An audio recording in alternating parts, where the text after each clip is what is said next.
राधे राधे गुरुजी। जी आपके एमपी से same to same story है। ये जो दीदी है इनका स्टोरी सेम टू सेम है। तो आपके पति भी आपके नहीं सुनते? बहुत शराब पीते हैं बहुत शुरू से। बच्चे हैं आपके? हाँ 2। तो आपके पति को आपने समझाया होगा कई बार? बहुत। लाए हैं? नहीं आते। नहीं आते। कथा भी नहीं सुनते? सुनने भी नहीं देते, पूजा पाठ भी नहीं करने देते। कुछ कमाते हैं? कमाते हैं लेकिन सब उड़ा देते हैं। तो उनके पिताजी उनकी माताजी नहीं? पिताजी नहीं है, माताजी बहुत परेशान है। माताजी है, 2 बच्चे हैं और वो उनके साथ रह रहे हैं। मैं 6 साल से उनके साथ नहीं रह रही। तो फिर आप नहीं रह रहे हैं तो फिर वो कहाँ हैं? वो गांव में है और मैं दीदी ने हमको मुझे जॉब लगा दिया मुंबई में, तो मैं वहीं पे ही काम करती हूँ। अच्छा। तो फिर पति वहाँ अकेले रहेंगे तो फिर वो कल को वो रास्ता भटक गए फिर? नहीं भटक सकते क्योंकि शराब पीते हैं और शादी करने के लिए सोचे, दूसरी पर नहीं मिलती उनको। अच्छा, दूसरी शादी करना सोचेंगे तो मिलेगी नहीं उनको? गए घूमे लेकिन नहीं मिली। हाँ, कैसे मिलेगी? सही फिर मैं आपका भागवत वगैरह सुनी तो फिर मैं गई थी अभी शिवरात्रि में, सोची थी उनको समझाऊंगी और उधर लेके आऊंगी। 2 महीने रही लेकिन फिर और बहुत परेशान किए। जो 6 साल का वो बदला ले रहे थे मेरे से। फिर भी मुझे तलाक के लिए कोर्ट लेके जा रहे थे, लेकिन मेरी इच्छा थी कि मैं आपसे एक बार बात करूँ, बोलूँ, इसलिए आई थी। एक बार ले आना। नहीं आएंगे गुरुजी, अगर आप एक बार शायद थोड़ा भी आपके इधर से किसी का भी कॉल जाए तो शायद आ सकते हैं।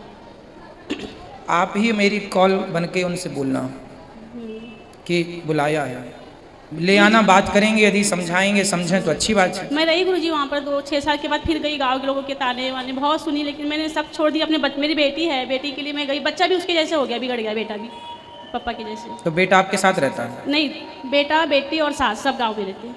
तो फिर बच्चे आपके साथ नहीं रहते? नहीं रहते, वो उनको सिखा दिए, रहने नहीं देते मेरे साथ। तो आप अकेले रहते हैं? हाँ मैं अकेली रहती हूँ। तो फिर आप अलग, आपके पति अलग, आपके बच्चे अलग? मैं गई, बार गई, 5-6 बार गई। पर वो बहुत टॉर्चर किए, बहुत परेशान किए, तो फिर मैं छोड़ के आ जाती तो हूँ। फिर बच्चों को तो फिर आपकी माँ का प्यार मिलना चाहिए। हाँ लेकिन दादी नहीं, दादी बोलती है मैं नहीं रह सकती बच्चों के बिना। पहले तो बात भी नहीं कराते थे। मैं 6 साल रो के रही, बात भी नहीं करा। कितने बड़े बच्चे हैं आपके? बेटा 16 साल का, बेटी 11 साल। तो आपको रहना चाहिए बच्चों का, वो बड़े हो रहे हैं, उनके पास बाप का प्यार तो नहीं, माँ का ही मिल जाए। रहने ही नहीं देते गुरुजी, खाना बर्तन सब फेंक तोड़ ताड़, कपड़े जला देते, मतलब कुछ रखते ही नहीं है घर में। मैं रहती हूँ, जब मैं नहीं रहूँगी तो भी वो लोग सुखी है, इसलिए मैं घर छोड़ देती हूँ। लेकिन लोग बोलते हैं इसी को बाहर जाने का शौक है, लोग ऐसा बोलते हैं। मैं अपने बच्चों की खुशी के लिए, सुख के लिए मैं घर छोड़ देती हूँ। कि यदि हमारे बिना आप खुश हैं? हाँ वो खुश है। मेरी बेटी खुद बोली कि मम्मी तू यहाँ कभी मत आना, रो कर बोली, लेकिन लोग नहीं मानते। लोग बोलते इसी को बाहर जाने का शौक है। गुरुजी आप बताओ, दिल की माने कि दुनिया की माने? अब आज तीनों माताओं की सिचुएशन में मैं चुप ही हूँ। गुरुजी फिर मुझे आपकी एक बात आती है, चूल्हे में जाओ।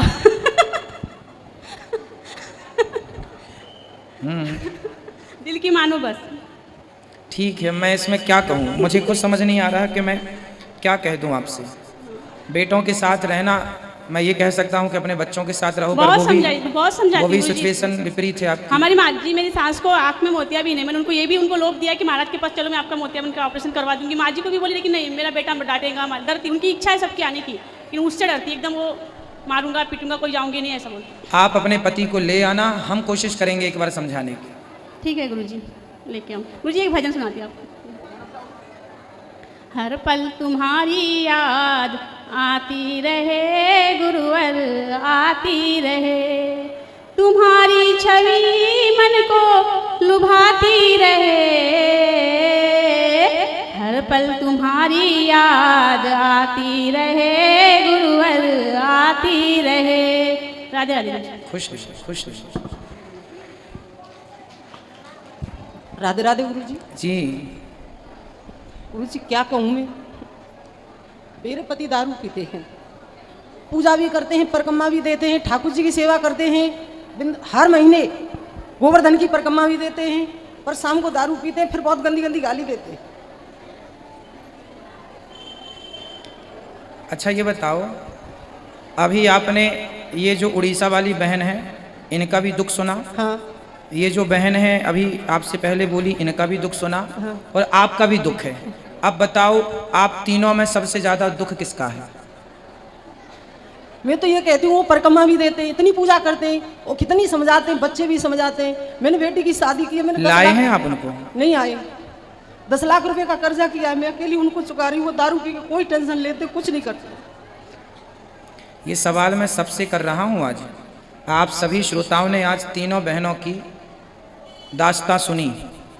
अब ये बताइए कि तीनों में सबसे ज़्यादा दुख किसका है? इनका, इनका या इनका? किनका? पीली बहन का?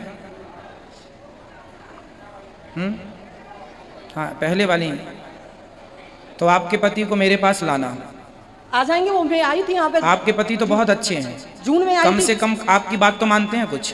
बात मानते, सब बात मानते, बहुत अच्छे। पर फिर भी आपको पति को लाना, हम समझाएंगे और आप बिल्कुल परेशान ना होइए। अभी आपने बहन की बात सुनी, उनके पति से आपके पति 1,00,000 गुना अच्छे हैं। बहुत अच्छे, एक ही कमी है गुरुजी। तो एक दो तो कमी सब में ही है। तो फिर गाली इतनी देते, सुनी नहीं जाती है। थोड़ा पॉजिटिव भी रहा करो, थोड़ा सा पॉजिटिव भी रहा करो, थोड़ा सा माफ भी किया करो। माँ भी तो करते हैं, 18 साल 26 साल हो गए। ले आना, हम सुन लेंगे क्या दिक्कत है उनको। और राधे राधे गुरुजी, ये थोड़ी सी एक रिक्वेस्ट और है। मेरी एक छोटी बहन है, वो मेरे से भी ज्यादा दुखी है। उसका पति तो ऐसे दारू पीता है। तो जब वो आपसे ज्यादा दुखी है, हाँ। तो उसको देख के थोड़ा आप अपने आप को सुखी महसूस कर लिया करो और उसको, उसके पति को भी ले आना मेरे पास। वो तो और ज्यादा नशेड़ी है। उसने तो अभी 8 लाख का प्लॉट बेचा है और 5 लाख रुपए अपनी बहन को दे आया है। 4 लाख रुपए बराबर कर गया पूरे। ले आना हमारे पास, समझाएंगे ऐसे लोगों को। पहले प्लॉट बेचा था, उसे भी अपनी बहन के नाम कर दिया। वो नॉन मिर्च के लिए, एक दूध के लिए, चाय के लिए भी तरसती है वो। आज ही कथा में हमने बताया ना कि बहनों का भी ज़्यादा इंटरफेयर होने से घर बिगड़ जाता है। मैं देखो कथा में वही बताता हूँ जो समाज को आवश्यक होता है। कोई सुन ले मेरी हर बात को और मान ले तो कभी किसी का घर उजड़ेगा ही नहीं, बिगड़ेगा ही नहीं। कोई मन लगा के मान ले एक बात को। मैं तो ये कहती हूँ, ये दुनिया में दारू खत्म कर दे तो ये नारी अच्छी तरह से सुरक्षित रहेंगी ना। हाँ भैया, नारी सुरक्षित हो जाएगी, दारू बंद करना। बैठो, अभी भैया मिल लेंगे, बैठ जाओ, अभी मिल लेंगे, आराम से बैठ जाइए। दारू बंद होनी चाहिए पूरे देश में, ये सही कह रहे हैं आप। सारी महिला नारी सशक्ति जाग जाए और नारी एक बड़ा आंदोलन कर दे कि शराब नहीं बिकेगी, अपने आप बंद हो जाएगी। ये जड़ तो सबरी दारू है ना। बिल्कुल, घर की कलेश तो दारू है। शांति नहीं रहती है। मैं इतनी पूजा करती हूँ, मैं भी ठाकुर जी की सेवा करती हूँ, वो भी करते हैं, पर घर में शाम को शांति नहीं रहती है। बस झगड़ा शाम को होता है।